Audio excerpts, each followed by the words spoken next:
Former President Donald Trump recounted in a new interview Monday how Florida Governor Ron DeSantis asked him to back him in 2018, saying that his endorsement was like a nuclear weapon. Trump told Fox News' Sean Hannity in an interview that aired Monday night that it was like a nuclear weapon went off after he endorsed DeSantis in his 2018 gubernatorial primary race. He said that DeSantis came to him with tears in his eyes to ask for the former president's endorsement, promoting that he will win if Trump backed him. Trump said that since DeSantis defended him during his impeachment trials during his presidency, he would give it a shot.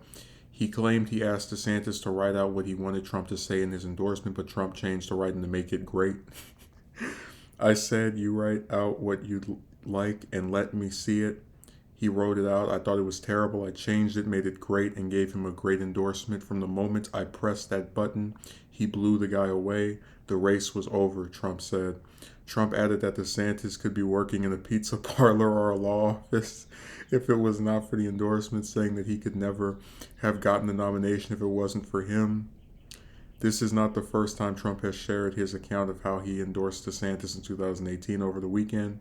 He also said that the governor came to him with tears in his eyes to ask for his endorsement and mocked DeSantis asking him for his support.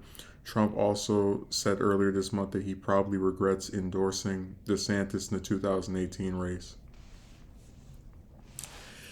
So this story has been told before. Trump has a real love of using that line of DeSantis coming to him with tears in his eyes.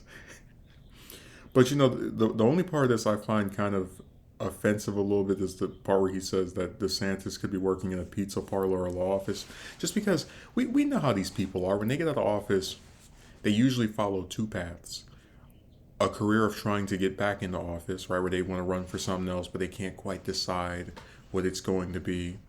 Or they become lobbyists and then influence politics that way with their, big money brokers. So DeSantis, if he didn't win the nomination for governor from the GOP for that race, probably would be a lobbyist or maybe in the law office. But I still doubt that he would just be a regular old lawyer. Like, oh, I was just a congressman and now I'm sitting up in this law firm. My favorite part. He wrote it out. I thought it was terrible. I changed it, made it great, and I gave him a great endorsement. From the moment I pressed that button, he blew the guy away. It's funny to read that and just think about how one of the reasons that people. So we had Paul Ryan, for example, come out and say that Trump was a proven loser because the people he endorsed in the 2022 midterms didn't win, and he didn't win for a second term against Biden. Republicans lost the House in 2018. Like every race that's taken place since 2016, they've just been losing and losing to some degree or another. And it was really comedic that in retrospect, it makes him endorsing DeSantis even more comedic because now his endorsement has been accused of being like a death kiss, where he says, vote for this person, and then they just implode or they don't win. But what's interesting is that 2018 really was the only instance where the Republicans did they lost the House, but that's more to the historical trends of the incumbent president losing one of the two chambers of Congress during their first 2 years. This happened with Clinton. This happened with Obama. It's a common thing, right, to lose the House after 2 years. But what's really interesting is he, prior to 2018, really didn't have any record of endorsing people and they just don't make it. It's kind of funny that race really was the only time where he had that kind of God tier status of, if he endorses you, you're going to win your primary and you just might win the general.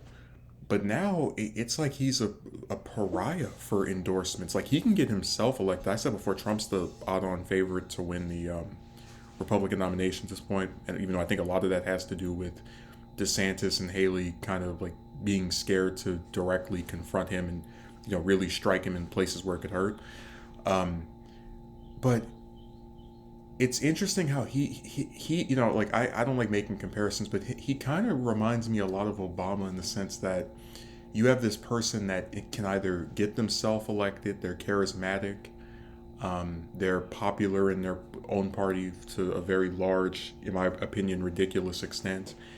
But when it comes to getting other people elected, they just can't do it. I mean, you look at Obama in the 2014 midterms, the 2010 midterms, and you look at Trump in the 2018 and 2022 midterms, and what do you see? A popular, with respect to their own party, president who endorses candidates that are just never able to actually make it for whatever reason. So DeSantis really was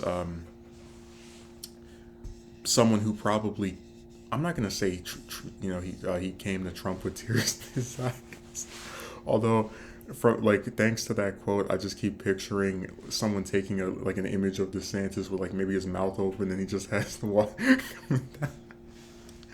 But what's crazy is he really was someone that people sought endorsements from and that mattered in 2018, and now he's the reverse of that. Like, sure, a lot of candidates cloak themselves in his positions because they know he's popular with the party, but as far as like actually seeking him out and going, oh, I need to get Trump's endorsement. If I don't get his endorsement, I won't be able to win the primary. People just don't really seem to care. He's kind of just whatever. It's like, you get it, great. If you don't, maybe even better.